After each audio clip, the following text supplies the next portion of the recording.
A Grande Revolução Francesa de 1789. A Revolução Francesa foi uma revolução que pôs fim ao antigo regime e marcou o início da burguesia liberal no poder. Foi uma época de muita agitação política e social na França, que teve um grande impacto na história do país em todo o continente europeu. O rei da França, Luís XVI, comandava o país sob o regime de absolutismo. Nessa época a classe social era chamada de Estado. E o primeiro Estado era formado pelos clérigos, e o segundo era formado pelos nobres. Esses dois estados tinham vantagens e não pagavam impostos, possuíam terras e recebiam taxas dos camponeses. Já o terceiro Estado era formado pelos camponeses sans-culottes, que eram os sem terras, e burgueses.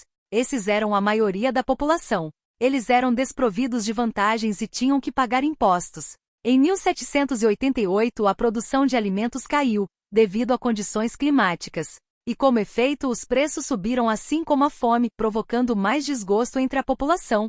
O rei então convocou os Estados Gerais que se reuniram em maio de 1789, em Versalhes, para achar uma solução para a crise financeira, mas não há consenso sobre o sistema de votação. Perante este impasse, Luís XVI decidiu pôr fim aos Estados Gerais. Os integrantes do terceiro Estado, aborrecidos, reuniram-se às escondidas, em uma reunião conhecida como Juramento da Sala do Jogo da Pela, criando a Assembleia Nacional Constituinte em junho de 1789. Em 14 de julho desse mesmo ano, Luís XVI, com medo da agitação popular, manda as tropas cercarem Paris. Então, os sans-culottes se revoltam e, armados, atacam a prisão da Bastilha, símbolo da injustiça e do poder do rei. Assim teve início a Revolução Francesa. Até o final de julho, tiveram muitas revoltas com camponeses atacando castelos e matando seus senhores, queimando os documentos de servidão. Em 4 de agosto de 1789, os deputados votaram pelo fim da servidão e dos privilégios dos nobres e clero,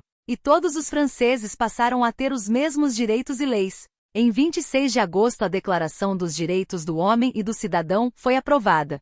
Ela afirma que os homens nascem livres e iguais. Em outubro de 1789, o rei é forçado a sair de Versalhes e se instalar em Paris. Em 1791, é aprovada a Constituição, a monarquia é constitucional e o rei está sujeito às leis. A população parisiense, liderada pelos burgueses, capturam a família real que tentava fugir do país. Em 1792, foi abolida a monarquia e proclamada a república. E em 21 de janeiro de 1793, Luís XVI é condenado à morte na guilhotina. Com a execução do rei, mais de um milênio de história monárquica chega ao fim, dando caminho ao povo e à república.